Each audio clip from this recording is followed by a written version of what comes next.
Hey guys, it's me. Today's topic is finding your rainbow. What does that mean to you? Finding your rainbow. Is it necessarily finding a rainbow child? Or is it finding your rainbow as in your loss is the storm and the rainbow is the happiness that comes after? For me, it's both. Um, there are three parts: feeling comfortable in your own body, in your mind, and your spirit, and inside your entire body, and feeling comfortable with your spouse or your significant other, boyfriend, girlfriend, whomever. And there's finding your rainbow. I feel like there are three steps in finding yourself, and I think that you personally have to define that rainbow. I can't define that for you. So tonight, what I'm going to be talking about is finding a vague rainbow. Being comfortable in your body. Are you comfortable right now? Are you comfortable with the way your mindset is? Are you comfortable with how you look? Are you comfortable with how you act? How you're going through your journey of grief? Are you comfortable with, your mental stability or how your friendships are going? Are you comfortable right now? Some of you may be saying no. And that's all right. It took me a really long time to feel comfortable. It was right after my son was born, and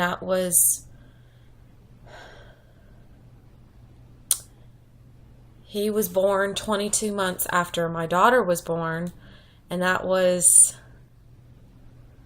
he was conceived 8 months after her death. So I'm not going to even try to do the math right now. I'm tired. It took me until after he was born to realize I had to be comfortable with myself, or else I couldn't have that little boy. I had to learn how to accept my body, all of its flaws. I had to accept that my brain was never going to function like it used to. I co-slept with him to make sure that I heard every single breath. I woke up a million times a night to train my body that it does not need rest. I did everything in my power to make sure that I was there for that child, to make sure that what happened to my daughter would not happen to him. And I think I drove myself insane doing that. That there was just a click in my mind that said, you need to stop or you're never going to be okay with yourself. And that was really hard. I'm getting emotional. It was really hard for me to realize that you're flawed, to realize that your grief is not only affecting you, it's affecting someone else. I destroyed a lot of friendships, and I gained a lot of weight, and that leads me into my next part of feeling comfortable with your spouse. I was not comfortable with my husband. In fact, we had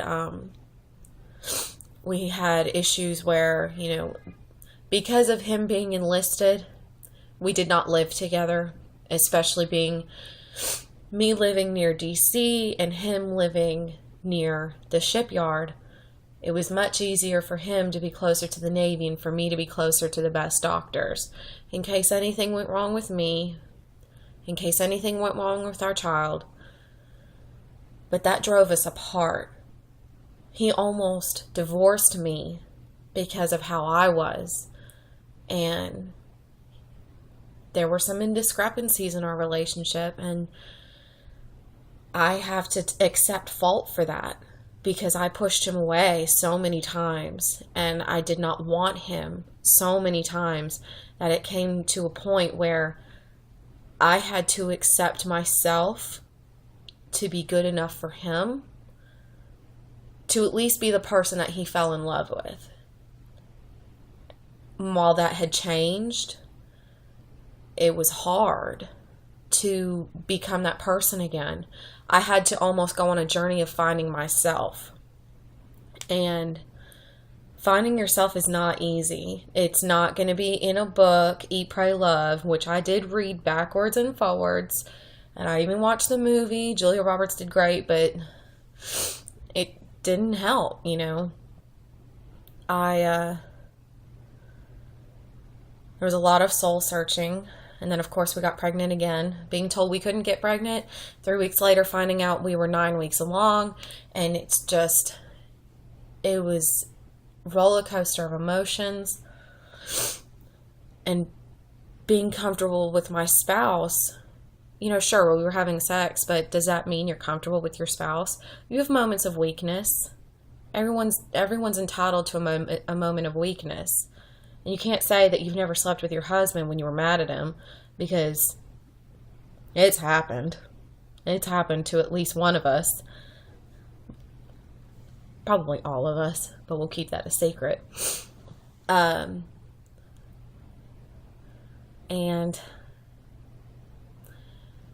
I don't know. There was something that clicked within us, and we went to counseling. And we went to counseling for a while, and we got better. And that wasn't up until December of this past year that he and I were comfortable with each other. And we have another one on the way. This will be number 4 for us. I've put my body through so much. It's insane. And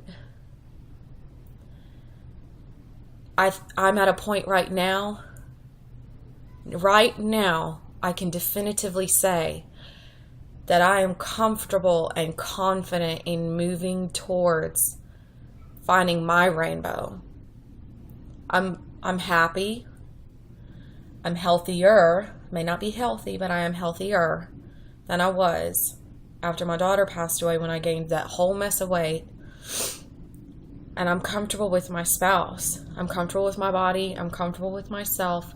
I'm comfortable with my spouse. And I'm getting to a point where I can find my rainbow. This is where my storm is starting to settle. This is where my happiness is settling in. This is where I'm finding my peace. And I hope that you guys can all have that moment. I want you guys to have that moment. And I want you guys after the video to please, because not everyone's been doing so, please open up to me. I'm just like you.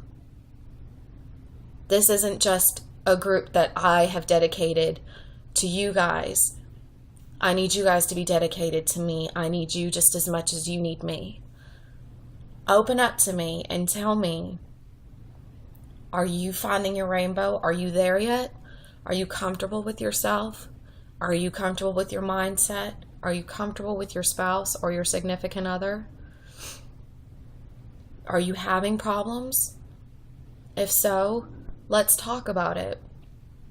I am more than willing, and if I'm local, I'll meet you for coffee. If I'm not local, I will chat you up on IM like nobody's business. I'm up until almost 1, 2 a.m. every single night. I will be there for you. I promise. And I will help you through this, just like I have had friends who have helped me. I love you guys, and I want you to find your rainbow. Have a good night.